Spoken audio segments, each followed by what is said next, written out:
Where's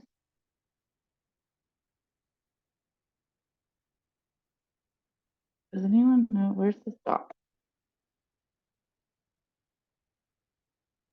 Did I So stop already? Are you guys good?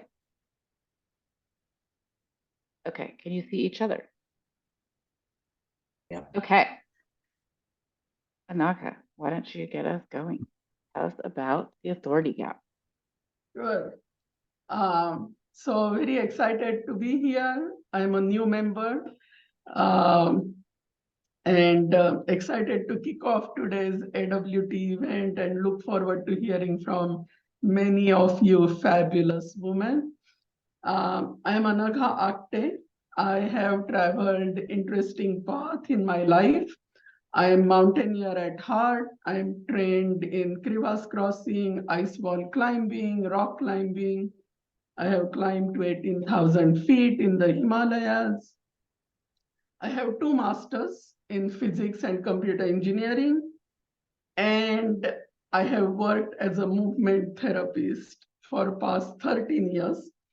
I have my expertise is helping people uh, who are experiencing pain, and I have worked wide range of clients from um, brain injury, severe brain injury to PTSD and everything in between. Um, I have also worked as executive coach for past 6 years, and I'm launching Resilient You program. So I'm going to talk about this book, The Authority Gap, Why Women Are Still Taken Less Seriously Than Men, and What We Can Do About It by Marianne Sigurd. Uh, this has been eye-opening read for me because I have worked as a therapist for so long that I was in my own bubble. And I saw a lot of things as a second-hand person, as executive coach. So actually reading something that goes beyond 1 hour therapy session was very eye-opening for me. Um, and the book has stories about men putting women down, but it has also stories about women being biased to other women. And they were surprised when they found out about it because they did not think that they were doing it. And the bias is that deeply rooted in us, both men and women. And women do it slightly more, 80% women do it compared to 75% men. So that was interesting statistics from the book. And all these experiences make us feel small and invisible, and these experiences shut us down and increase our stress. So what can we do about it? And I think we can adopt a model that athletes use. So athletes practice to keep their skills sharp and mind focused. And if she cannot return a serve of her opponent, she goes to her practice sessions and hit ball really hard and take out all that frustration, anger, and disappointment she felt when she could not perform. And this helps her improve her game and keep her mentally healthy. So we can create a game plan and practice plan for us to stay mentally healthy. And we can get together at the end of the day with our friend or a colleague and just say things that we could not say during the day and go get those things out of our system rather than keep them stored up in within ourselves. Or put a pillow in front of us and tell the pillow what we wanted to say but didn't get the opportunity to say it. And I know it sounds crazy. I felt that way when I heard it for the first time. So you are not alone and you have company. So don't think that, oh, this is crazy and am I the only one who is feeling that way? No, you are not the only one. So think about this. Have you seen athlete practicing by herself to improve her performance at the end of the day on a cold, dark night? What is she doing? she is by herself practicing, and there is no opponent or a teammate, and it works for them.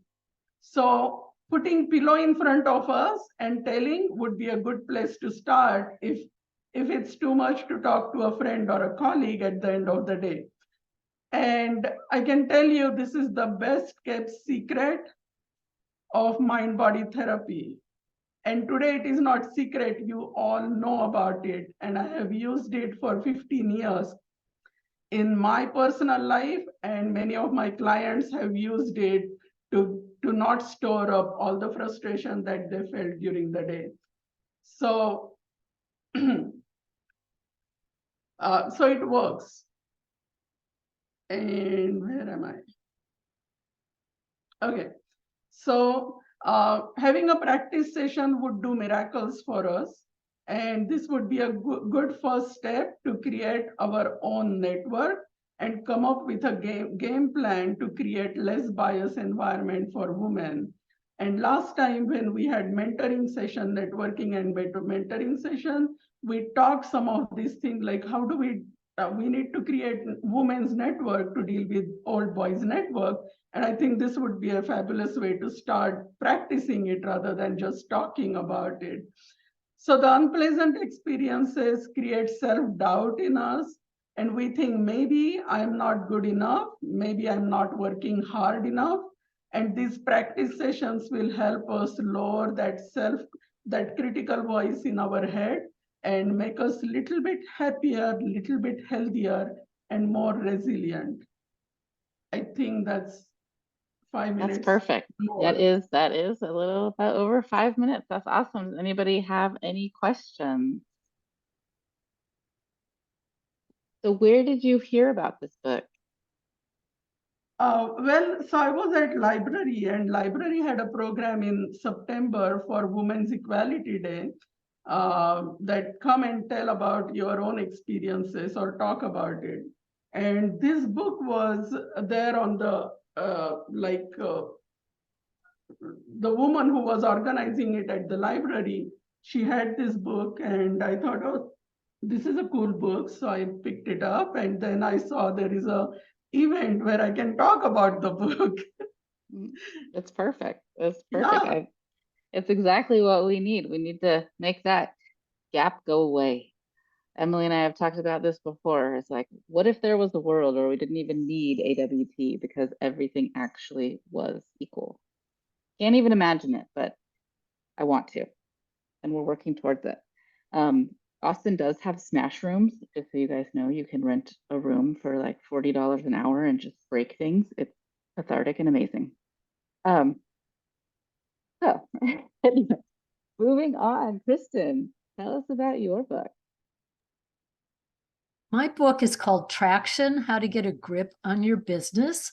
And it's really a textbook, a how-to book or how-to manual on how to implement the entrepreneurial operating system in either a small department within a larger company or a small to mid-sized company. And it's best for companies that have over 2 million in revenue and between 10 and 250 people. So again, you want to read this if you're an entrepreneur or in an entrepreneurial company, in a smaller or mid-sized company, or you want to learn about some great tools, how to lead or manage better. It was written by a guy named Gino Wickman. He's the founder of EOS Worldwide, and that's Entrepreneurial Operating System. He was an entrepreneur since 21. He's still an entrepreneur. He put together these tools as he was leading his own family company. And he discovered that he really had a knack for putting together systems. And over a period of about 10 years, he perfected this methodology. And if anybody knows about agile methodology, it's kind of the same concept where you take the methodology and you can apply it to any software development group that's agile. This can be applied to any smaller organization, up to about 250 people. So he talks about the 6 key components of a business, and they are vision and people, data, issues, process, and traction. I'll talk a little bit more about them. But he says that to the extent that you can strengthen those 6 key components, you're going to have a better company. You're going to have more profitability. And the interesting thing is that companies that implement this system whole hog with an implementer like myself typically achieve 33% growth annually. It's quite amazing. But what it does is it gets everybody rowing together in the same direction, and that gives you incredible traction, hence the name of the book. So vision starts with everyone knowing where you're going and how you're going to get there. We give you a vision traction organizer, which is really a one-page business plan and then a down-to-earth traction portion of that. We start with core values, which is really important to me because I'm a company culture expert also. Then we go to people. And what we say is you have to have the right people in the right seats. That comes from James Collins. And it means that you have people that exemplify your core values and that they really get, want, and have the capacity for the role that they're in. Then we go on to data. So many entrepreneurs make decisions based on their gut feel, their intuition.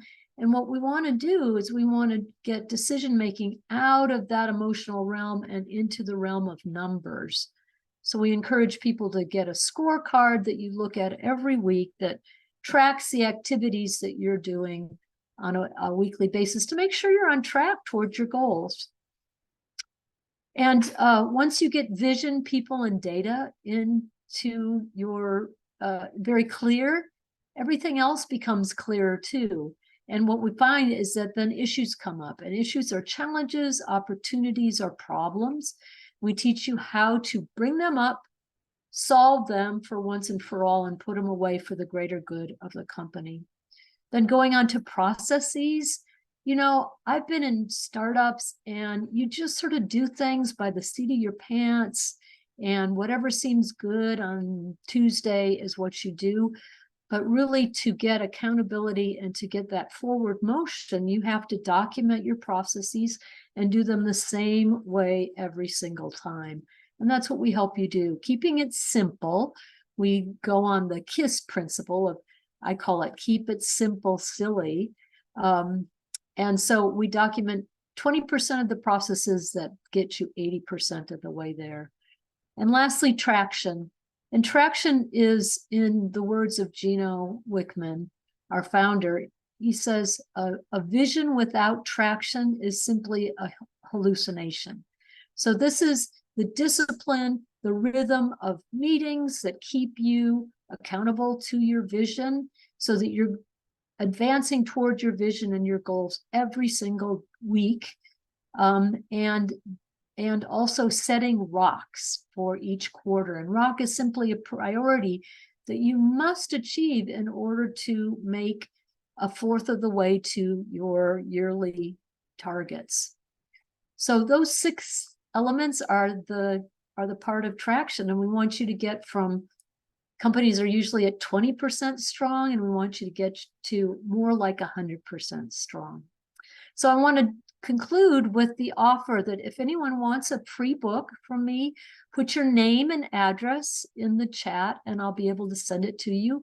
Or if you prefer a digital book, put your name and email in the chat and I will send you a digital copy of the first chapter. That's amazing, Kristen. Thank you so much. And if you guys want to reach out to Kristen, mentorships. Is there an S on it? Mentorship? Mentorship one. Mentorship one.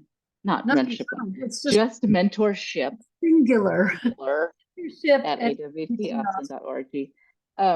But to that end, I will be posting on part of what you can get after the event recording, how to contact the speakers tonight and the books that they spoke about, so we can all get that. Awesome. Does anybody have questions for Kristen? It sounds like a great book. Yeah, I'm waiting for the next iteration of Agile. I think there's going to be some like hybrid thing that they call like some fancy new term. Really? Um, well, it just seems like it's time, right? Like, Been out for a long time. yeah, I mean, every 20 years you need a new acronym or something, right? Isn't that how it goes? Um, Traction we has should, been out since 2007. So it's yeah, really a proven system. yeah. Okay. We should ask our AI what we should call our next software development life cycle, right? There you go. I'm sure it'll think of something clever. Um, all right, Rochelle, do you want to take us away? Yeah, absolutely. I'm going to share my screen. I'm a super visual learner and presenter. So if I don't have you stop me, I'm going to assume you can see it. So the book that I chose to present on is called Entrepreneurship, the Practice and Mindset. And it was a weird choice for me because it is a textbook. It was part of my master's degree program. And I'm focusing on entrepreneurship in the program, but I did not expect to kind of come across a textbook that made me want to read it. You know, a lot of times they are super theoretical. They don't feel like they apply to the real world. They can be boring, and then they're not necessarily the most inspiring books to read. So I felt like I wanted to call this one out because I do feel like it has a lot to offer.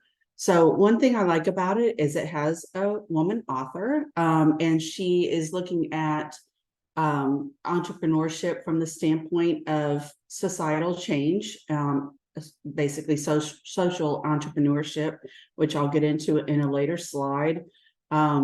She does talk a lot about how, you know, entrepreneurs do not have to fit into this sort of specific mold that we're really used to seeing in the media. These, you know, primarily men who were born very technical geniuses. They kind of, you know, started their business in their parents' garage, and that's the definition of an entrepreneur. And I really liked that because I have struggled to see myself, even though I have entrepreneurial qualities, I've struggled to see myself as an entrepreneur because I didn't grow up in a system that kind of facilitated that. And seeing that that was being talked about was really beneficial to me in terms of my own confidence. So I'm not going to read to you kind of the details that I got about this, but one of the things that she does is kind of establish these truths about entrepreneurship. And the truths are largely about debunking myths. So I think it's worth a read for that reason. It talks about, again, kind of contrasting what we see in the media with what is really needed from an entrepreneur. And then also talks about skills. And the skills are not, you know, hey, you have to be an expert in AI, or, you know, you have to jump on the next big thing that's coming along in our society that people can make money off of. It really focuses on kind of these soft skills that help you evolve your thinking, which I think is really critical for running your own business. And then she also focuses really strongly on the growth mindset, which again, you know, getting out of that fixed mindset that some of us were brought up in, where, you know, we're afraid of failure, we're afraid of being challenged, we're afraid of, we're concerned that our potential is kind of predetermined, and jumping into a place of really some instability, where we are growing because of those challenges, we are changing and evolving because of those failures, we're learning from them.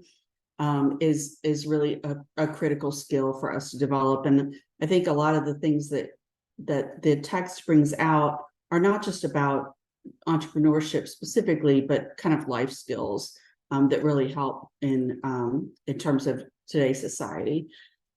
She does address fear, emotional roadblocks. I would say the majority of those are kind of around fear, but the desire for stability in an atmosphere where you can't necessarily achieve that right away, being able to deal with challenges, being able to kind of distinguish between what we're thinking of that is a projection of our nervousness or even things that we were brought up with, as opposed to reality. So those are also some interesting things to read about that made me feel like I was broadening my thinking on what an entrepreneur really is.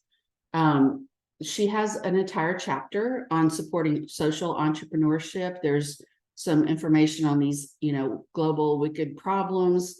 And then there's also a section that just kind of talks about how to manage these unintended consequences. One challenge with social entrepreneurship is you can get out there and make some positive changes, but some negative consequences come along with that. And she talks a lot about how to deal with those.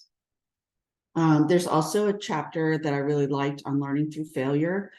This again is kind of an important skill for me personally to learn, because I would kind of grew up in that, atmosphere of academic success is everything. You get straight A's, because otherwise, if you're not getting that, you're quote unquote failing, not learning through failure. And so being presented with, hey, go out there and try it. Go out there and realize that you've got the resilience to be able to handle it when you fail and to be able to learn from it is really critical to being able to compete. So then, why is it not such a real choice? It's very practical. It's interesting enough for me to read it outside of class, which is, again, not typical of a textbook. And I found it very confidence building. So I wanted to finish with a positive quote.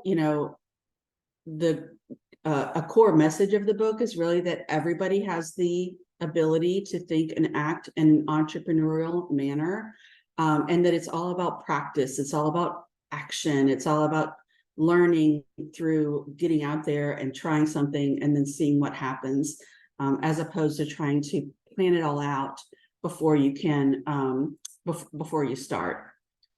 And that's it. Does anybody have any questions or feedback on that?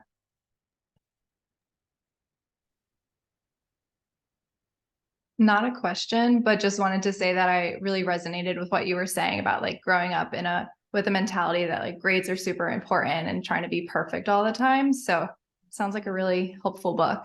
Yeah, super helpful. I really liked it. That does sound great, because we do hear all this, like, you have to have the best idea that nobody's ever thought of, and you're so unique, and you're the only person to go to market. And I think there's so many things when you really start meeting more and more entrepreneurs, like, wait, you can sustain your life with just that? You know what I mean? And a lot of these businesses that start out small, it gives you confidence to be like, I think I could do it too. I still am very risk averse, kind of like knowing that I'm going to get paid.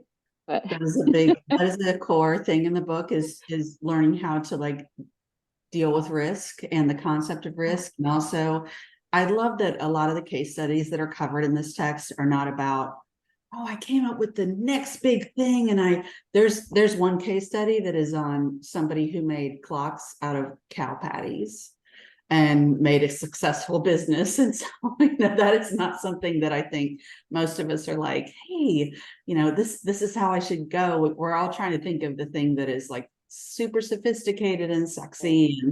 And so I love that there were businesses profiled that were not necessarily doing that and were very successul. Yeah, I mean, people my age remember pet rocks, right? Yeah. Somebody Yeah, sold rocks. It happens.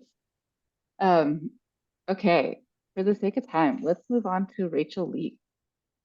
Hi, everyone. I'm Rachel Leaf, and today I'm going to be sharing a podcast with you all. It is called Wiser Than Me, and maybe you can see my phone, maybe you can't, but that's what it looks like in case you try to look for it after this. It is hosted by Julia Louis-Dreyfus. She is the actress from Seinfeld and Veep and many other really funny movies and TV shows. She is a terrific host, and on the podcast, she interviews women who are older and wiser than her. These women are actresses, they're activists, they are singers, writers, they're in politics, they are mothers and grandmothers, and in so many ways, they have really paved the way for women today. And I just really have enjoyed listening to their stories, hearing about their relationships, the struggles that they've overcome, and hearing them reflect on their life and things that they've learned, things that they maybe would tell themselves or tell their younger selves. And so it's really insightful and inspiring. And I think one of the things that I've learned, or one of my bigger takeaways from listening to these conversations, is that it's okay to not have everything figured out right now. Many of these women either thought they had it figured out and then it didn't end up the way they thought it would go, or they had no idea what was going to happen and it just kind of like played itself out. And so that just felt really comforting to me to hear that these women who are very successful felt that way, because I think I definitely feel that way now, and maybe some of you can resonate with that as well. So again, the podcast is called Wiser Than Me, and you can find it anywhere that you listen to podcasts. It's a super easy listen. You can listen to it while you're walking or like cleaning the house. And if you do listen to it, I hope you enjoy it. And if you want to chat about it, you're welcome to reach out to me on Slack, or I think our emails are going out after this as well. And that's all I have for you guys. Do you have a favorite, like a favorite episode? That's a great question. I like them all a lot. And it's interesting because some of the women I don't even know who they are, but I still love listening to their stories. I liked Jane Fonda's episode a lot because she talks about the value of female friendship, and I just couldn't agree more with that. So I think her episode stood out to me, and because I watch a lot. She's a rebel and Barbarella, so I mean. Yeah, exactly. So that was a great episode, but they've all been really good and insightful and inspiring, in my opinion. That's awesome. And she talks to her mom every time, is that right? That's right. She calls her mom after every episode to kind of debrief on the conversation that she had. And their relationship is very cute. That's awesome. Yeah. I love that. Has anybody else listened to it? I've heard great things about it. Yeah, I've got one, somebody in the room with me that's like, yes, I've listened to that. And how many of us are on our second or third career? Did we get it right the first time? I know this is not what I went to school for. Yeah, exactly. Like we've all been there, I think. Okay, thank you, Rachel. That was awesome. Do we have Anvi? Where is, I don't see it. Anvi, I don't see Anvi. Okay, let's go to Coco. I know you're here. Hey. Hi. Hi. Yeah. So I was going to go over a book that I really love called The Confidence Code. It seems that everyone's kind of talking about books that have a very similar feel to it, talking about women building our confidence, and not being as risk averse as we usually tend to be. But this was the first time I'd read a book like this, where it was not only giving you that spiel of, yes, women can tend to be less confident, and women are more risk averse and more perfectionist, but it was also just talking about the data behind what confidence really means, regardless of gender. And I realized, one, I'll just say how confident men are without having the same requirements as women. Like women are much harder on ourselves before we can say, oh, I'm confident, and even then we don't. But we think we have to be 90% perfect. A lot of the times men are like, yeah, I've got like 40% of this, I'll go for it. And seeing the surveys that were done by psychologists, by neuroscientists on men and women, and then the interviews done of men and women who have high placed jobs in politics or in tech, it opened my eyes up to the fact that confidence is risk, really, and not simply accepting failure, but like searching for failure and trying something that is super risky, knowing that you will fail because you'll get used to failing, and that's okay. All you need is the 0.1% success, and then you'll be confident for the 99 that you're going to fail on. So yeah, I really recommend it. It came out in 2014 and it was written by Claire Shipman and Katie Kay. They're both journalists. They're both women. They're both white women. I don't know if that changes anything, but just giving that kind of background too. And let's see. I found a quick blurb on the inside jacket pocket that I think would be great to kind of summarize for everyone what's covered in this book. So it says, is confidence hardwired into the DNA of a lucky few, or can anyone learn it?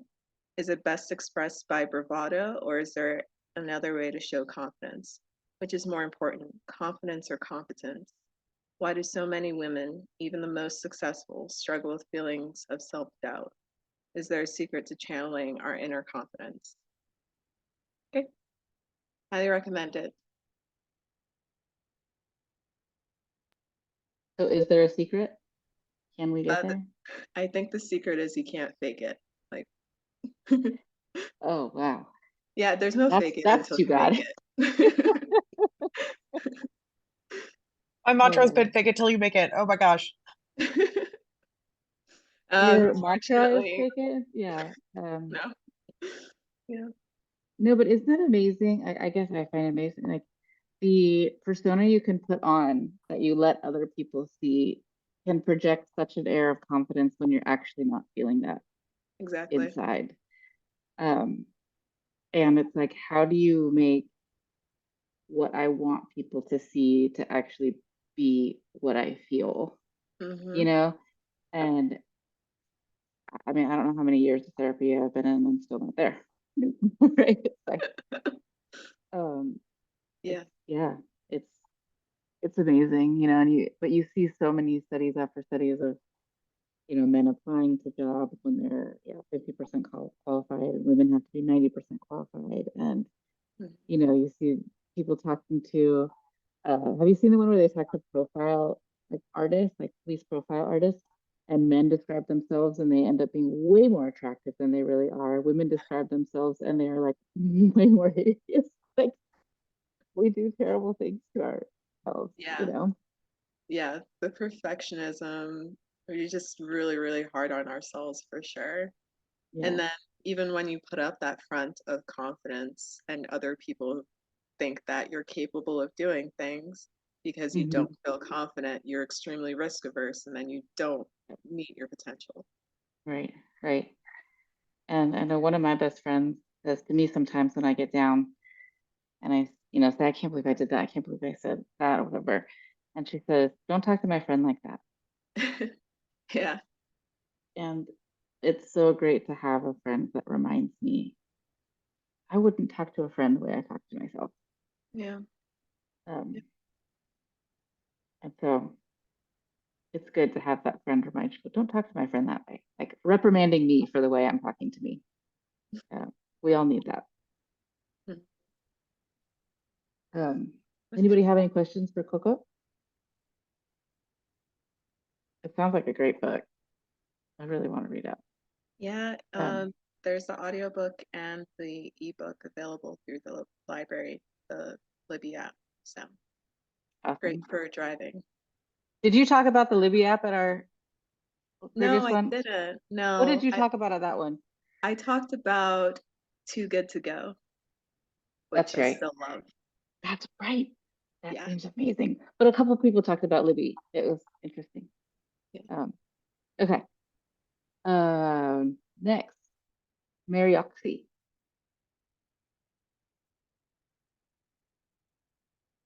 I know you're here. There you are.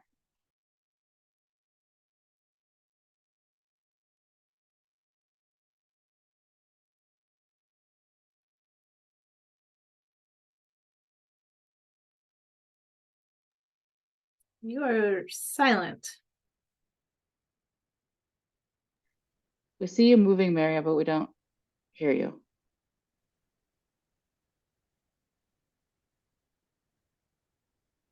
Can you check your audio if you go to the little arrow by your mute button down at the bottom? Hear me now? There you are. Perfect. Yeah. some technical difficulties, but we're good. Well, good afternoon, everyone. I would like to talk about today about this book that has marked my life. I know it's a classic and everybody, probably a lot of people have read it, but How to Win Friends and Influence People by Dale Carnegie is a classic in the field of self-help and interpersonal skills. It was published in 1936 with this cover that you see here, but I believe that it remains highly relevant today to its enduring principles and building meaningful relationships and achieving success through effective communication in connection with people. I encountered this book by accident in 2004. Digital era wasn't there by then. It was starting, but it wasn't there. And I was a junior in college when the university organized a book fair, but with used books. And I was able to buy many books at a fraction of the cost. And I found this one on the table. And without getting into the information of what it is about, I got curious about the phrase on the title said, How to Influence People.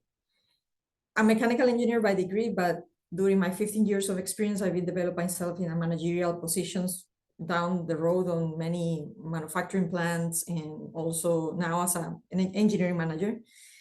And this book has definitely marked my life in the sense of connecting with people on a different level. And the book is divided in two sections, but at the same time, it points out really, really great key insights about human nature and social dynamics. So let me give you a little takeaways here on how to win friends and then how to influence people. One of the central themes of the book is the importance of genuinely showing interest in others.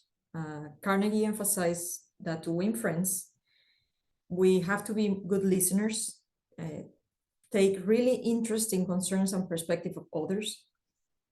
And he argues that by allowing others to express themselves first and valuing their opinions, we can build strong and lasting connections. Another key concept that I read here is the art of making people feel important. He established that the people have a fundamental desire of being recognized and appreciated. And he feels that, or he stated in his book that they uses sincere praise and appreciation to make others feel valuable and respected is really, really important. I mean, if you acknowledge others' contributions and achievements, we can motivate and inspire in a better environment than being the opposite, being like aggressive or inquisitive. The other thing that this information gathers on how to win friends is avoid criticism. And when it's criticism, we're talking about bad criticism because there are good criticism out there or positive feedback. But bad criticism really produces positive results and often leads to resentment and defensiveness. Instead, we should try to provide constructive feedback and suggestions in a way that increase the other person's self-esteem. So his approach promotes more harmonious and productive exchange of ideas in both personal and professional relationships. Just to add here that what I like from this book, this is an author that is an American author, but I read it in Venezuela, where I come from, in Spanish. It's funny because all that is summarized in a phrase that I heard once that it says you can cut flies with honey more than with salt or something like that. I'm translating from Spanish. So yeah, it's vinegar. You can attract more flies with honey than vinegar. That's how they say it in English. Okay. So in How to Influence People, knowing about that, the book gives insight about the power of asking questions and allowing others to arrive to their own conclusions rather than imposing your ways. So by guiding the conversation, if you learn how to guide the conversation in the matter of making the person think through and coming with the ideas, you can make decisions that align with all our goals and get into a middle ground.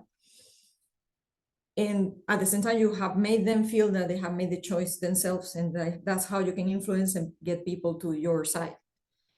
Carnegie also emphasized the importance of understanding and respecting others' viewpoints and interests. And I'm gonna just call out this book was written in 1936, but the value of empathy wasn't there, and that's why I believe that he wrote this one. And the empathy helps to find a common ground even in polemical situations. I believe that's a key point in order to get to an agreement and to a common goal.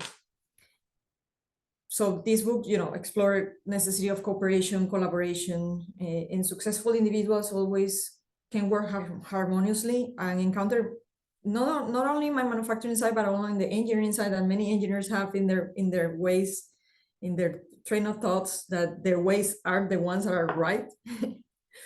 So one of the things that I've been able to get with this book is, I just have it on my desk, consulting sometimes just to check the tips, just to make sure that providing this type of tips and having this conversation with them will help them to get into a middle ground and have better outcomes out of this. So the ability to build alliance and create win-win situations is always important here, and Carnegie's established that in the book. Additionally, the role of enthusiasm in influencing people is important. He suggests that displaying genuine enthusiasm and passion for a cause or idea can be contagious and inspire others to follow. So I'm going to just summarize what are the key takeaways that I got here when in the part where it says be a leader.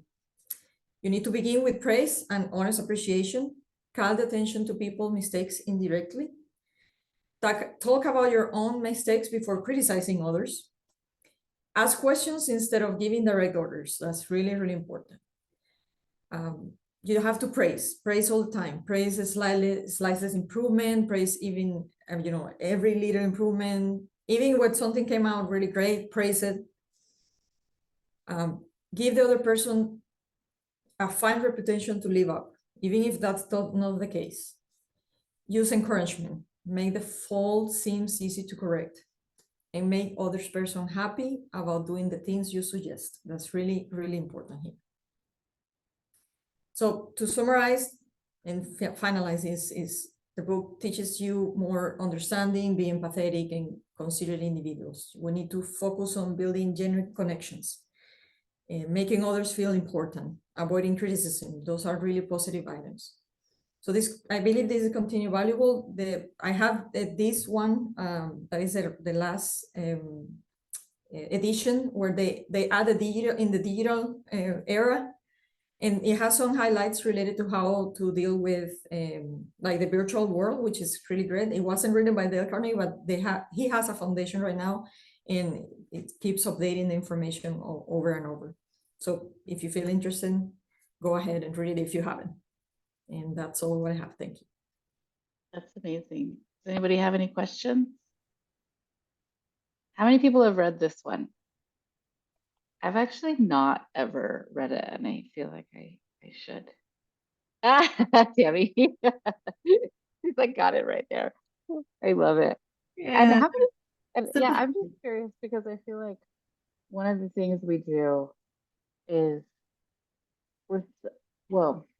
people in general, not to say about women, we're so much better about advocating for others than we are for ourselves. And how do we get that, advocating for our own wants and needs and stuff, then, you know what I mean, then for other people, like, why is it so hard? I don't know. It's really interesting kind of human trait, right? But I feel like I've learned so much about how to influence people, negotiate things after I had children and had to deal with like the school system and like get stuff for them. You know what I mean? Like, and I'm like, gosh, if I could battle for myself as well as I battle for my children, like I'd be ruling the world, but it's hard to get there. Anyway, anybody have any other comments on that? All right, I'll provide the commentary on everything. Tamara, what do you have to say? So I just wanted to say that it's so interesting. Can you hear me? Yeah. It's so interesting that these books talk about how we should be leaders that are empathetic and, tend to like you know, do a lot of things that women do in general already. And when I was starting out, it was you needed to be tough. And so these are all things that women can do, we do naturally because we have, you know, access to both sides of our brain. We have a lot more ability to do that, you know, as mothers and things like that. So, but it is interesting. Yeah. And I feel like a lot of those things are that we do, you know, normally. And I think that's one thing to feel lucky about being a woman is that we're allowed to use both sides of our brain. We're allowed to show that sides of ourselves. And I think a big part of equality, getting to a place of equality, is, you know, for men learning how to become accepted using both sides of their brain. And I think they've been having that tamped down so hard as not being masculine enough. And I think the more we can accept people who can be more like that, be more empathetic, be more sensitive, and not have that be classified as male or female, I think is where we need to be to get to a state of equality in this world, personally. Yeah. Yeah, so that's what we're all here for, right? Help us get there. Okay. Hey, Anybody sorry. else? Yeah, Coco. Yeah, quick question or comment. It's interesting that the book emphasizes those characteristics that we said are pretty distinctly female and say this is what a leader looks like.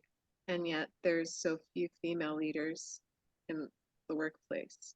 It's just, I don't know, kind of strange. Is that really what a leader looks like? Or is it a man who sometimes portrays some of these female characteristics? That's kind of I what mean, I'm saying. Exactly. I mean, yeah, it's kind of like preaching to the choir for us, but at least it's being more accepted and like, you know, industry and businesses are starting to realize that's a good quality to have as a leader. right. And I think there's a big difference between the leaders we want and the leaders that we get. Right? The people who actually are great leaders aren't necessarily the people who push themselves to the top. Right? So if we can give the people who have the right skills the confidence that they need, then maybe we'll start getting there and getting closer to that, right? But it's those skills that make a great leader also sometimes make those people less confident, less risk averse, more self-questioning, more doubtful, more all of the things, right? That you don't see in the egocentric narcissists that tend to get to the top. Not that I'm labeling people at all. But let's go to Numa and Maggie. I'm very excited to hear you guys. We're really excited too. Hi, I'm Numa Damani. I'm Maggie Engler. And we are machine learning engineers, and we have written Introduction to Generative AI and Ethical, Societal, and Legal Overview. So can I get a show of hands, maybe? How many of you have used ChatGPT or another generative AI model? Okay, so a lot of you. So over the last year, generative AI has exploded into the mainstream with the release of ChatGPT and other large language models. So when they work well, these models can feel like magic, which makes some people want to use them for everything, while others want to ban them entirely. Yeah, Numa and I, it was kind of a twist of fate that brought us together because we met developing natural language processing systems to measure and understand extremist content online. So lots of kind of wild internet conspiracy theories. And when large language models kind of came into the picture, we realized that one, sort of our field would be permanently changed, but also that it would have this broader structural impact because content had never been so cheap to create and spread. And then at the same time, like the need for sort of ML or AI systems to be able to classify content at scale had never been more immediate. Yeah, so in our book, we explain how generative AI works at a high level with an emphasis on large language models. We also talk about how it should and should not be used, and why knowing these fundamentals will give you a leg up in any field. What we also do is we discuss the broader economic, legal, and ethical issues that surround generative models, and we really emphasize a pragmatic approach that balances innovation with responsibility. Yeah, we sort of took this pragmatic approach to such an extent that while we were writing it, one of our kind of reviewer feedbacks that came in was essentially like, oh, the authors should like clarify their position on generative AI. Like, are they for it? Are they against it? And obviously, like, we're not able to kind of say like in a word, like yes or no, our position on generative AI. But what we tried to do is kind of express all these different nuanced implications of its development and use. And like, so kind of to do that, we start with building an understanding of how large language models are trained, what kind of data they're trained on, the algorithms that contribute to kind of the final output, and then like the fact that this text that they are outputting is virtually indistinguishable from human written text. Right, and how basically this text and any other generative models, they have beneficial use cases, but then also malicious use cases. So their capabilities are unlike systems that we've probably seen before. But a lot of what we're seeing in the media right now is a lot of hype. It's a lot of really flashy performance on just benchmark like standardized tests, and it can really obscure like there are severe limitations, right? So there's bias, there's hallucinations, there's unsafe generations, there's exploitation of workers, there's rights, there's legal rights about content, there's ethics of human AI interaction, there's economics of AI assisted work, and there's so much more to this. Yeah. And so I think the approach that we try to take is kind of to stake out our own positions on all of those issues, but with using a lot of the research, using real world applications that already exist. But these problems are basically entirely unsolved. And so one of the other things that we emphasize is that answering like a lot of these questions requires a whole of society response. So we're hoping that the book can kind of encourage people who are either total beginners or maybe hobbyists and like have used ChatGPT and things a bunch, and then all the way to like experienced professionals and machine learning engineers will all be able to kind of participate in the public conversation about it. We like argued that the field is still dominated by too few voices. We've talked a lot here about like representation in technology, but like that leads to narrower conversations that neglect the perspectives of marginalized groups. Even and thinking around generative AI specifically, like things like people like wage workers, artists, creators, and a lot of different other cohorts who are all affected by generative AI. And so, yeah, like I think that what we try to do is kind of create a situation or like enable readers to be really informed on this topic and actually participate in sort of forming the future that we want with respect to generative AI. Yeah, so this book is really just meant for everyone. We really just wanted to make a diverse set of concepts accessible to a wide range of audiences. So there's no technical background required. There's no code, there's no math, there's no exercises. It's really just Maggie and I expressing our thoughts. So we really hope that people enjoy reading it as much as we enjoyed writing it, because we really did. It was a lot of fun. You can now pre-order it on Manning.com. It's called Introduction to Generative AI, and Ethical, Society, and Legal Overview. It's mouthy. We'll put it in the chat. We also have a discount code for all of you. You can use Gen AI for 35% off, and it'll be published before the end of the year. And that's all we've got. We're happy. That's amazing. I was wondering, like, can this be a raffle prize for AWT events? Like, what are we gonna do? How are we gonna work together? We would love to. I'll put some. Yeah, I love it. And congratulations, you guys. Like, Thank huge you. accomplishment. We're really excited And- about it. Yeah, we're really excited about it. Hopefully it resonates with people. It's really meant to kind of be a really accessible resource to get people really thinking about the human AI interaction and how AI impacts society and why we should be thinking about this kind of beyond just the technology.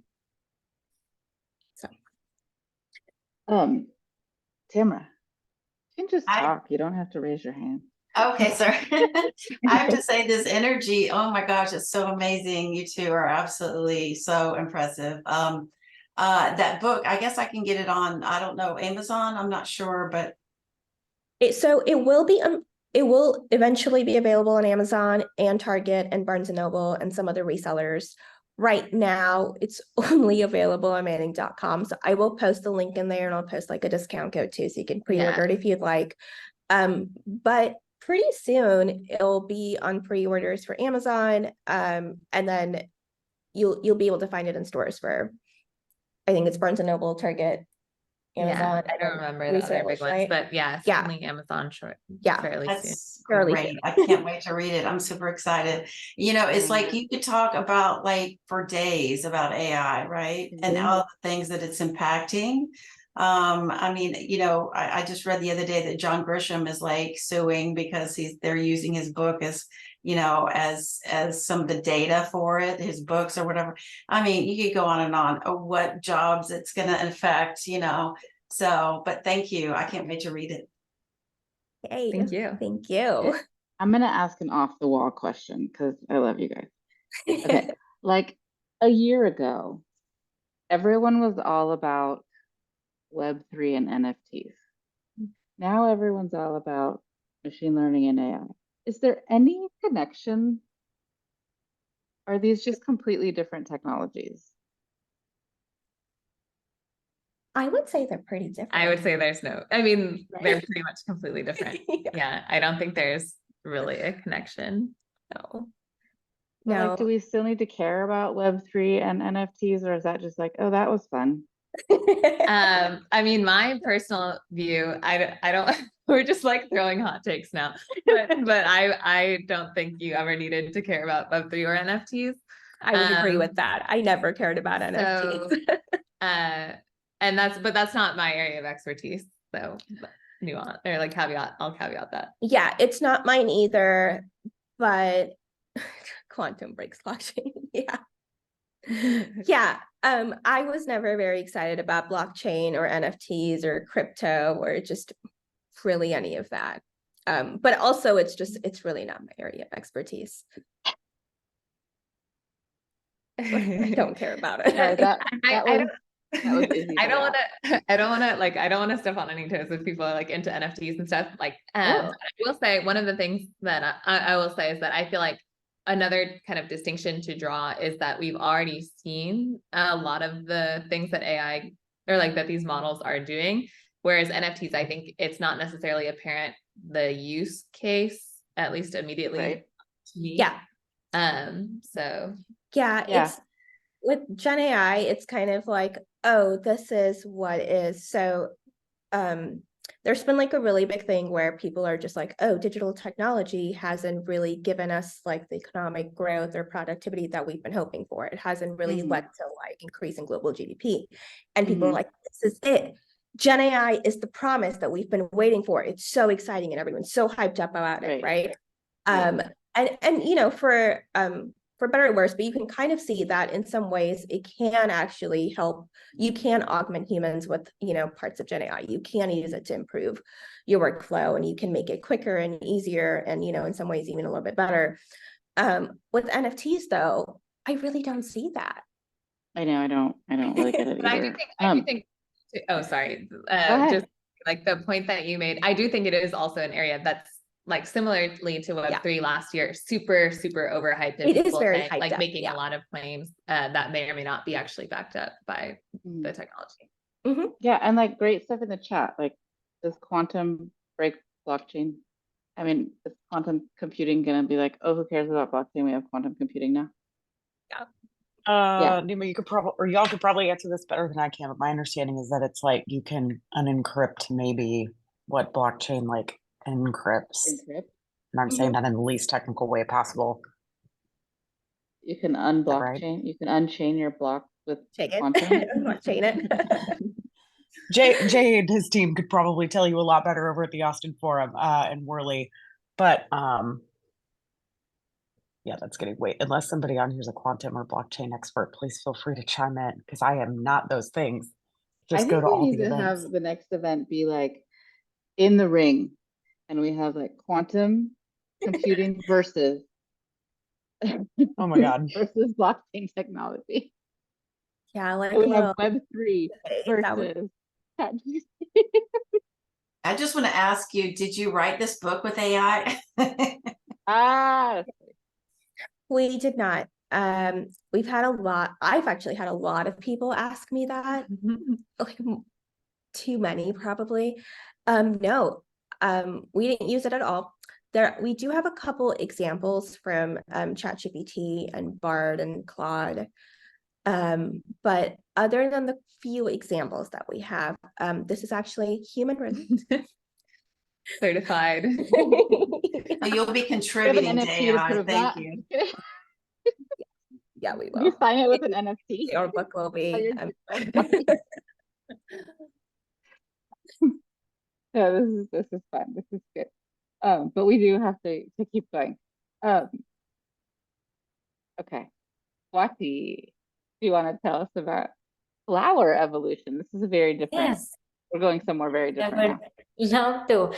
For some reason, I thought there was another speaker ahead of me, and I was like, la la la in my la la land. But okay, anyway, I'm all alert now.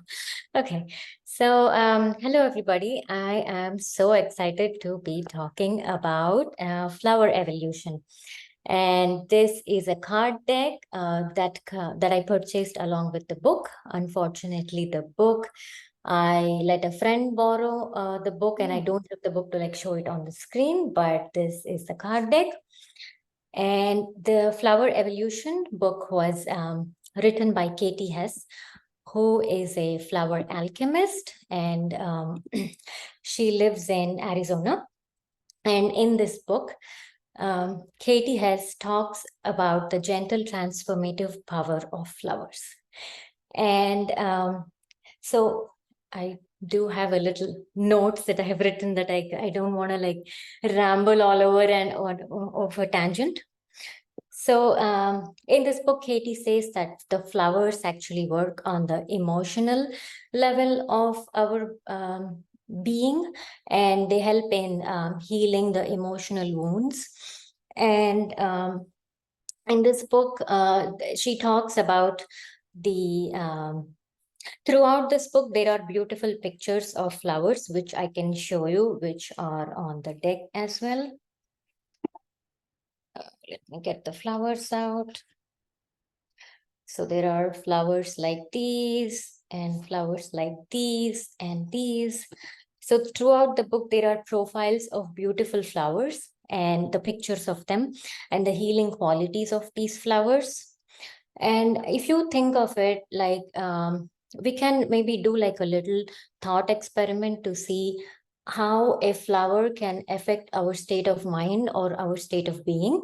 And I can lead us through this experience. So if you can maybe just close your eyes for a second and imagine that you are standing in a field of white daisies, and visualize with minutest details as possible the texture of the petals, the softness of the petals, and imagine there is a breeze flowing through this field of white daisies, and just observe how that makes your body feel at this time.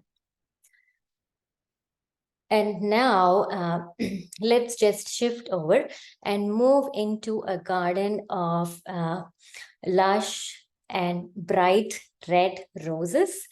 And in this garden, try to visualize the fragrance of the roses, the scent of the roses through the air, and also any sounds that may be coming from this garden. And just observe how it feels standing in this garden of these lush and bright red roses. So now you can see that it felt quite different when you were standing in a field of white daisies compared to when you were standing in a field of red roses.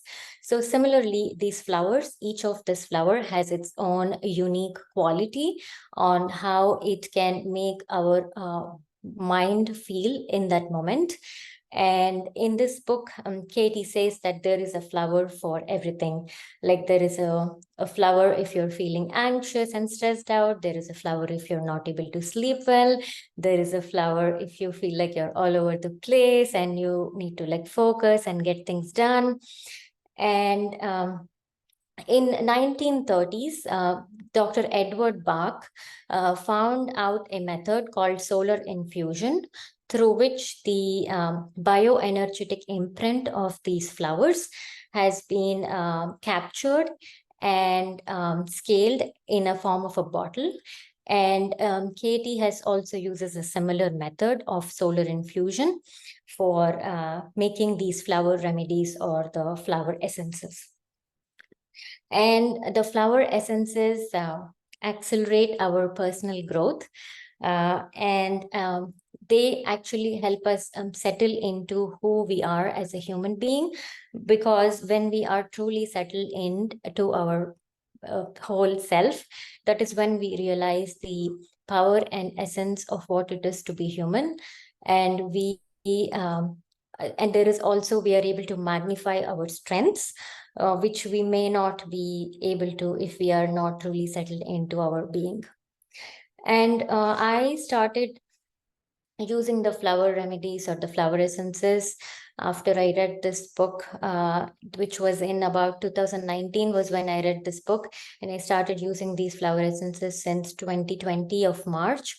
And in my own personal experience, what I have noticed is that I am actually able to be more compassionate to myself.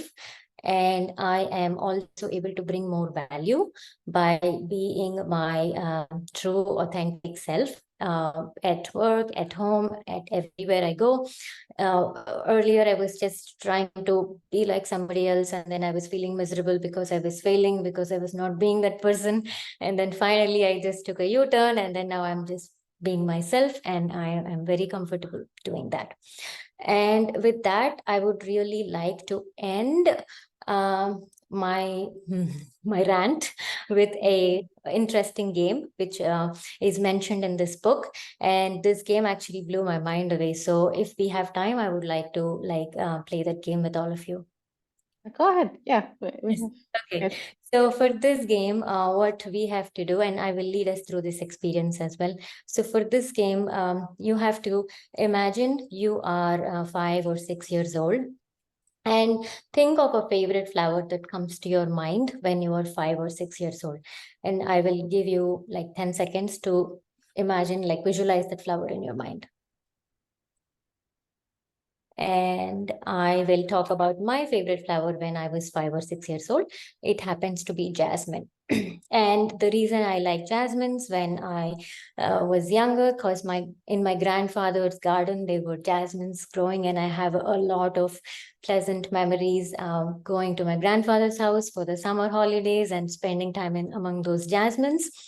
And you have to associate like 1 or 2 qualities with that flower that you have thought of when you were 5 or 6 years old. So my 2 words that come to my mind when I think of jasmine is, it is very resilient and tenacious. And I thought of these 2 words as resilient and tenacious because the fragrance of jasmines is so strong that you cannot hide the fact that the jasmines were in this room before, because anybody who comes in this room, they will have to notice that somebody had jasmines here, or there are jasmines somewhere in this room.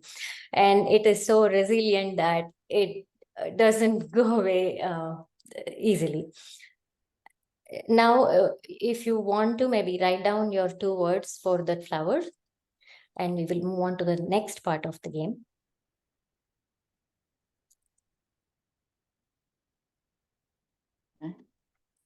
Okay, so for the next part of the game, you are in your current self, your present self, however old you may be, and think of a favorite flower that comes to your mind right now.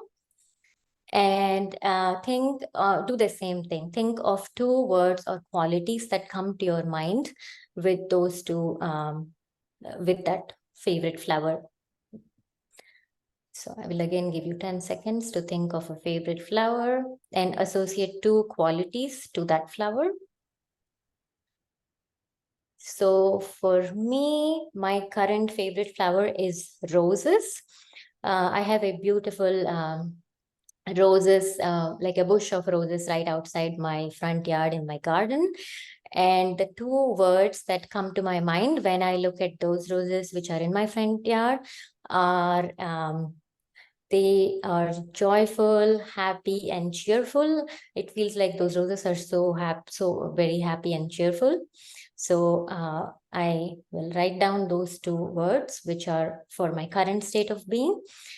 And now for the interesting part of the game, the 2 words, the 2 qualities that you thought of when you were 5 or 6 years old are the qualities which you were born with. You were innately, those were your strengths.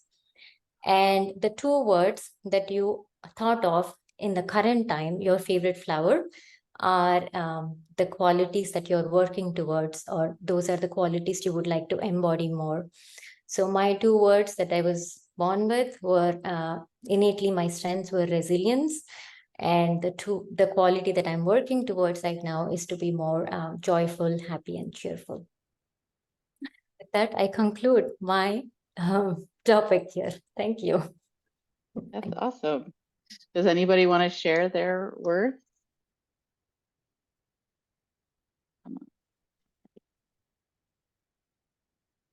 I mean, I'll do I started with hibiscus when I was a little kid, and I thought of bright and bold. And then as an adult, I have a stargazer lily, which is elegant and long lasting. Nice. I'm not very elegant. Does that hold true for you, Nicole? Are those the 2 qualities that you're working towards, elegant and long lasting? I mean, I think long lasting does kind of have that like resilience, like there's a certain like you can be tough and beautiful at the same time, and that's definitely something that I kind of want as an adult, you know what I mean, like but I think the interesting one is as a child, because like as a child I was very, very shy, like hardly said anything. So for me, like admiring this like huge showy flower is kind of almost what I wish that I had as a child. Does that make sense? Yes. No, it's very fun. It's very interesting. Oh, I love these kinds of exercises. This is a great like icebreaker kind of thing, you know, to do, and I think that's awesome. Does anybody else want to share? Have anything to comment on for this? Okay, we're 5 minutes till 7. So it's Tamara Field. Why don't you tell us about Bittersweet? Okay, thanks. So yeah, I love this book by Susan Cain called Bittersweet. And she is a lawyer that decided to write. She wanted to be an author instead. So she was written some books. And the first book I read of hers was called Quiet. And it's about introverts and how powerful introverts can be. And I think that's perfect for our group because I don't know, I was a programmer growing up and a sysadmin and network administrator. Anyways, in the IT field, I don't know, maybe there aren't a lot of introverts, but I feel like there might be.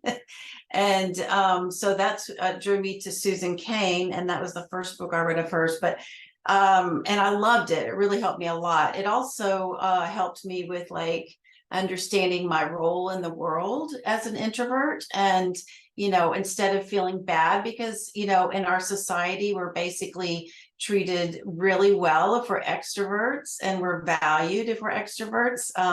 But there's so much value in introverts as well. And so I highly recommend Quiet. But then Bittersweet, it's called How Sorrow and Longing Make Us Whole. And she's an amazing writer. She wrote this during the pandemic, and she actually lost her dad to COVID while she was writing it. And it's just so amazing. She has a lot of stories and a lot of examples and also a lot of data. but she talks about like melancholy is one thing. If you know anybody in your life that's very melancholy and very sensitive to things. But it's interesting thinking about all the previous speakers and the books they liked. They talk about empathy, and she is very big on how sorrow and longing help us to be more empathetic. And, you know, I think that's important as a leader in IT.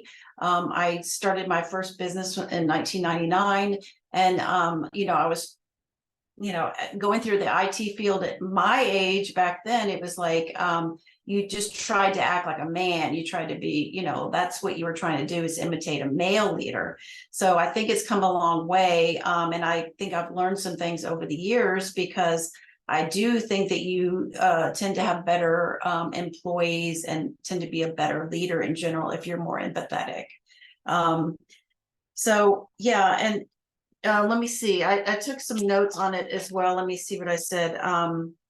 Yeah, so I started programming in 1984, and we actually had card decks. So I love everybody's the way these young women are talking about programming and AI, because it's just exciting to hear about all that. Because, you know, when I was learning to program, if you dropped your decks, you're in trouble because they're all in sequence. And, you know, and if you're like debugging something, it's like you had to like go through one thing and you know, go through the cards again. It was just a huge mess. So I don't think y'all realize how much better you have it now, but you know, there are always, you know, issues no matter where you are in that. But anyways, let's see. Oh yeah, and I also think that if you're a leader and you decide to be an entrepreneur, because I've been an entrepreneur since you know, I worked probably about 10 years out of college, and then ever since then I've been an entrepreneur. And I think it's important to know the psychology of people and how they think, you know, because being in a position where you are, because I just remember my first company, I made a lot of mistakes, but I do think I made some good forward decisions, just being as a woman starting a company and running it myself. Like I knew, I kind of said, okay, I can kind of empathize with the women or the men, whatever, they needed a day off. And so they would work from home, and we did that with, like, we had 30 employees, and we had like at least one day, we had one day a week that everybody could work from home. And so that was a long time ago. And that certainly is not, that was kind of, you know, it was kind of very rare back then. Of course, now with COVID, it's very common.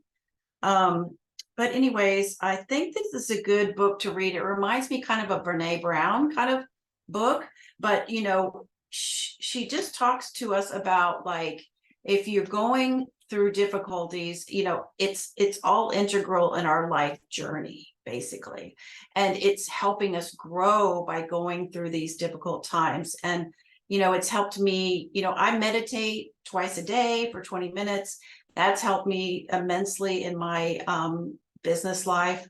But she just talks about, you know, how important your psychology is in your life, and understanding yourself, being self-aware. And then that helps you to be empathetic with other people. I mean, that's a good quality for a leader. It didn't used to be, you know, but it is now. And hopefully that's becoming more acceptable for a leader to be empathetic. I certainly think you'll keep your employees longer if you're empathetic. Let's see. A couple other books I loved was Steve Jobs was one. I love that book. Bad Blood was another very interesting one, if you've ever read that. You know, we work in a male-dominated industry, but I think it's very important for us to look at how powerful and how valuable our female instincts are. So, okay, that's all. No, that's great. Thank you so much. Do you remember? Well, I don't know if you remember, but like it used to be that you couldn't really talk about the fact that you had kids. Oh my Right? gosh. Like, Yeah. you know, like you You had to couldn't. pretend Yeah, that because your you life was thought they all would. about your work. Yeah, because you thought they'd fire you or not hire you. Yeah. Be like, oh, she Um, doesn't care enough about her job. She has kids yes, stuff to or deal yeah, with. she's gonna take off too much, or oh my Yeah. gosh. Yeah, we used to dress like men too. We would have like high collars and ties and I mean, that can still be pretty hot, but depends on how you rock it. Uh, but anyway, no, I think that's great. And yeah, like I mentioned before, like I really can't wait till maybe my kids or my great grandkids are living in a world where emotions aren't classified as male or female. You know, that's my dream world. Real sad dream, right? Okay. Our last person today is Tanvi, 48 Laws of Power. Do this. Hi everyone, good evening. And this has been such a great session. So I'll keep my presentation short and let you all enjoy your evening. So today I'll be talking about a book which has been a life-changing experience for me. So this is the book, The 48 Laws of Power. So I got to know about this book back in 2018 when I was a very fresh graduate. I was about to enter the professional world, and I used to be a very naive, a very gullible person. And I also used to struggle with low self-esteem at that time. And then this book gave me the confidence that I needed to face the world and be the woman who I always imagined to be as a little girl. So yeah, so there were two main reasons I read this, because I wanted to gain a deeper understanding of the dynamics of power and influence in the society, because in both personal and professional life, it's really important to understand how to navigate effectively uh, in this game of power and influence, where everybody, is trying to get their way out, and you also want to make your own place. And second, this book helped me to enhance my leadership skills and boost my confidence. So out of these 48 laws, there are four main laws that I closely relate to and would like to share. So first is that never outshine the master. So this talks about that people in power often have fragile egos. And it's really important that you don't outshine them, but also make sure that you are expressing or showcasing your talents and your skill sets. So being in my early career, I realized the importance of not overshadowing my seniors or my manager, but also making sure that I'm showcasing my talents and dedication. So instead, I focus on being a supportive and efficient team player at work, and this is really helpful. Second law is court attention at all costs. So this law emphasizes the importance of being in the spotlight. And we can take an example from Elon Musk. He has mastered the art of staying in the public eye through his innovative ventures or maybe bold statements. But this really keep his work very relevant and successful. So at my workplace, I try to follow this by actively participating in discussions and proposing ideas for different projects, because it's important if you want to make a powerful statement at your workplace. So be visible. Third is discover each man's thumb screw. So what it means is this stresses the importance of understanding people's motivations and vulnerabilities. And this is where empathy comes, that you are trying to understand the other person, because by identifying these factors, like what is their motivation or vulnerability, you can influence and better negotiate your views. or your points. And this is a very valuable skill for leadership and conflict resolution.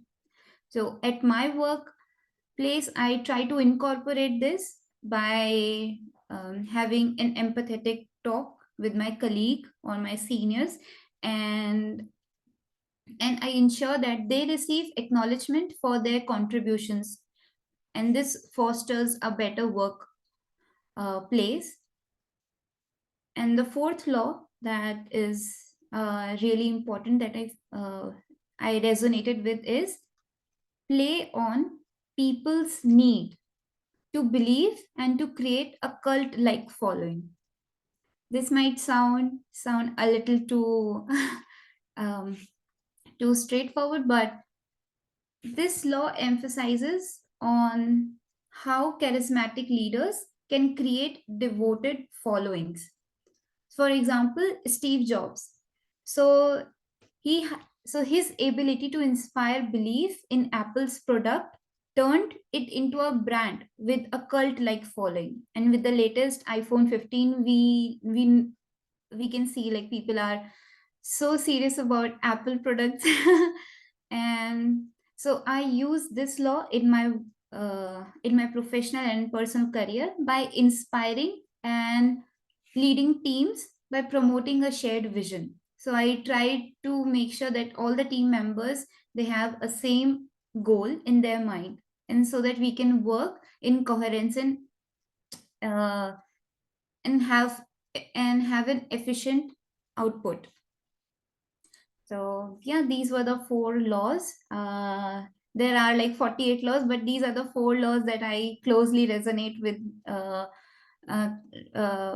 right now in my career. And if there's one quote that I would like to share from this thick book of wisdom, would be always say less than necessary, because others can't hurt you with the words they don't know. So yeah. I love that. I love that. Does anybody have questions or comments for Tanvi? If anyone is not following Tanvi on LinkedIn, by the way, y'all should. This woman is constantly learning and posting and has the most insightful things ever. Like she is, like, I don't think you sleep, Tanvi. Like, I don't know how you are so active all the time with everything that you do. I'm constantly impressed with you. Thank you so much, Nicole. You may not know that I have a little bit of a girl crush on you, just saying. That is so sweet of you. Yeah. Thank No, you. but you, and even you inspire me. Like everybody in AWT inspire me, and I'm just so lucky to be a member of this group. Yeah. Yeah. Thank you. But you, I just love seeing how active you are. I love seeing how confident you are in saying your opinions and talking about the things that you have learned. And I want more people to be like you, especially, young people, right? Like showing, I wish we had more celebrity around intelligence and learning and things like that. And I just feel like we get too much celebrity around the wrong things. And I totally understand, Nicole. And actually, being an immigrant and being an international student here in US, and I've hardly been in the country for 22 months. And it has been a blessing in disguise to be a member of AWT, because I learn and I get inspired from you all. So a big thanks to you all. Thank you. No, that's great. I love seeing you and hearing from you. Okay, you guys, we're doing great on time. It's 7:11. And so let me just go through a few things. I love that y'all are here. So this is the final list of people that we saw today. So I'll leave this up for a second if you guys want to take note. Oh, sorry. Can you guys see this now? There we go. Our speakers. And as I mentioned before, I will share this in the event recap, right? That will be posted on the web. A couple of things I want to make sure you guys are all aware of is upcoming events that we have. Next week, we have a lunch and learn that will be from noon to 1 p.m. With Carrie Vanstead. the Power Up Your Mindset, Supercharge Your Impact. She is an amazing speaker. She was nominated for the Austin Business Journal Woman of the Year. She's great. She's been a longtime AWT member. I'm really excited to see her speak. And always go to our website for the most up-to-date details of registering. I'm assuming you'll know how to get to the website. On 11/2 is our next evening event that will be in person called Girls Giving. This is our annual fundraiser. It'll be very, very exciting. There'll be like silent auction for lots of things that we've had donated, including the Kendra Scott jewelry, beauty products, some consulting services. I'm trying to think of some of the other things that we have a whole list of things that are going to be up for silent auction, some like gift baskets from other, local Austin vendors. It's going to be very, very, very fun. It's mostly all about networking and having a great time, but also potentially winning amazing prizes. And then our last in-person event of the year is our happy hour, which is at Kitty Cohen's. That's 12/14. If you're not already a member, please become a member so you can join that event and be there with us. It's going to be great. It's such a fun venue. It's on the east side. It's kind of like a little tiki bar, and they give us great deals on drinks and things. And then also don't forget about the community calendar. That's what Emily was talking about before. There's lots of great things coming up, including Austin Startup Week. The APC has some stuff happening. Out in Tech is having a few events coming up. There's a few things off the top of my head. But it's amazing. We really try and put a whole bunch of things in one calendar, from AWT events to other local events, so you can see everything that's happening in in Austin that is relevant and exciting for people in tech. I just really love that we can consolidate it in one place, right? And a lot of those things, if you go to the details, we have discount codes, we have, if it's on our calendar, we probably know somebody who's going to be there. So you can always reach out to me or Emily to find out more details if you think it's interesting. Who's looking, who's hiring? Hopefully y'all have posted in the chat if you're looking, or if you are hiring. We will get that posted on our Slack channel tomorrow, or sorry, on our Slack based job opportunities channel. And then viewing the event recording. So this is being recorded. We will get this posted onto our website. So the same place where you went to the website to find details for this event and register for this event, we'll update that page. It will then end up going into our past events, and we'll have a link to view the recording. You can share, I usually share like with my dad, like, look how amazing I am. I presented somewhere. He's probably the only person that ever watches recordings with me, but that's what parents are for, right? And so hopefully y'all can do that. And then lastly, we want to do a little bit of volunteer appreciation. We want to thank Sahana, Kathleen, Mandala, and Melissa for volunteering at our September event. That was one of our biggest events. I think we had almost 150 people there. I may have gotten on my soapbox a little bit about women needing to speak up more than the men that are at the event. But that I'm sure y'all can see that happens a lot. I'm a strong advocate for equality and women's empowerment, starting from young girls. It's just kind of ironic that I only have 2 boys as my children, but hey, have a cookie crumbles. And also, I want to make sure you all join us in as many ways as possible, either by coming to these events or by becoming a volunteer.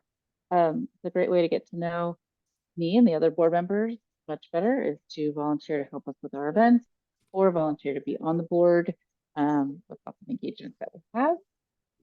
I have to thank all of our sponsors.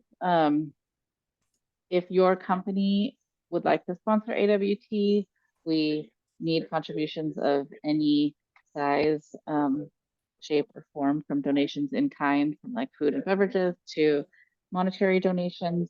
We are all nonprofit, completely volunteer run. All of our events, everything that we put on, all the software we use, everything that we do is thanks to these sponsors. Couldn't do it without them. As we grow in the community, our events are often becoming bigger and therefore more costly, or we're just going to run out of food. But I'll probably drink most of the wine. So you better get there in time because I might not be able to supply everybody unless we get more sponsors. But we do have a great time. I hope you all can join us in person at the next event. And thank you all for being here. Does anybody have any final words, questions, anything that they want to talk about? All right. So next time you can see me in person is going to be at the November 2nd Growth Giving event. After that, we'll be at the ATC CEO Summit. We will also have booths at the Austin Startup Week. It would be at the Capital Factory. Please reach out, find me on Slack. I always connect with everybody who reaches out. All right. Thank you guys all so very much. I really appreciate it. All right. Okay. Have a good night, everyone. Bye. Good night. Bye.